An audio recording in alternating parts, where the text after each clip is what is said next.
voudrez-vous vous présenter devant nos téléspectateurs et nous dire en quelle année avez-vous cru le message du plan de la fin?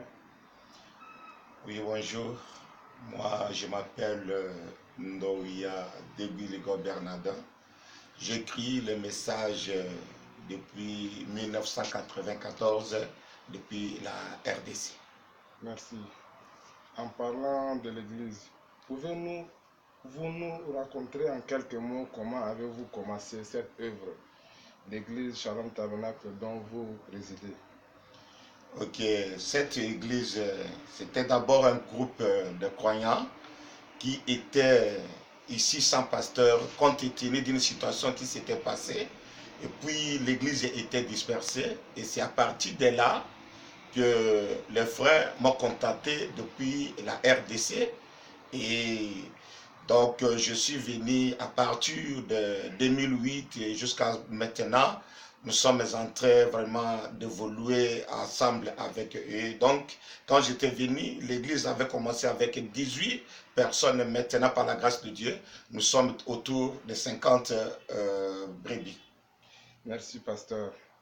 Quel genre de difficultés racontez-vous ici au Tchad pour prêcher l'évangile? Ici au Tchad, bon, les difficultés qu'on rencontre, c'est des difficultés qu'on trouve un peu partout, sauf qu'au Tchad, le niveau est tellement élevé, compte tenu que le christianisme vraiment n'a pas tellement d'influence au Tchad comme dans d'autres pays. Donc, les églises qui sont renommées ici, ce sont des anciennes églises, comme l'église catholique, comme l'église protestante, mais que ce soit les églises de réveil, de nouvelles églises.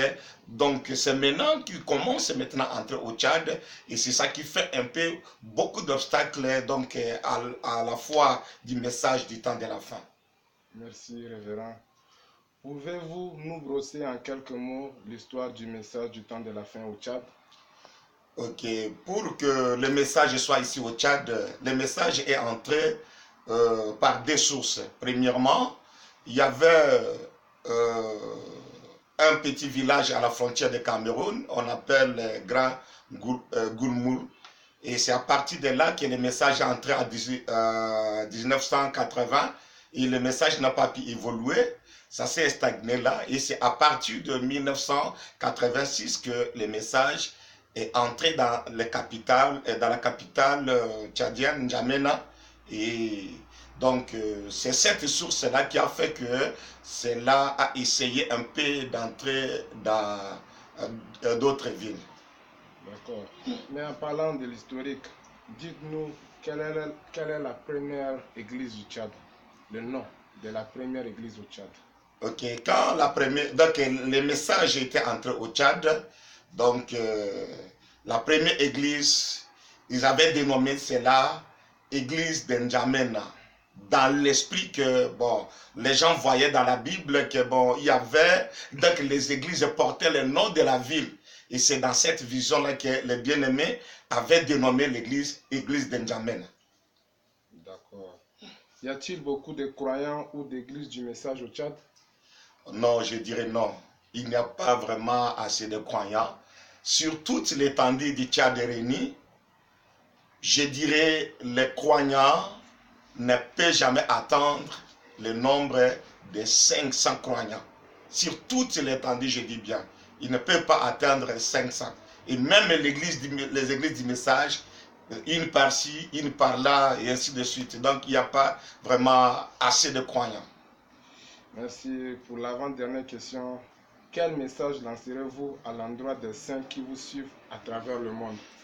Ok, si j'ai un message pour lancer, c'est juste un cri d'alarme. Pourquoi? Parce que vraiment le pays Tchad a besoin d'un secours. Vraiment, nous avons besoin de nos bien-aimés, surtout les missionnaires, surtout ceux-là qui ont le poids vraiment de soutenir les messages, qu'ils puissent vraiment penser à nous ici. Parce que beaucoup pensent que c'est un pays musulman, mais ce n'est pas un pays musulman. C'est un pays laïque où vraiment les chrétiens sont aussi donc nombreux au Tchad. Mais nous avons besoin vraiment d'un secours, que les bien-aimés pensent aussi à nous, les missionnaires, afin qu'ils puissent venir nous épauler dans le travail que nous faisons ici au Tchad. Merci. Pouvez-vous nous donner l'adresse complète où se trouve votre église?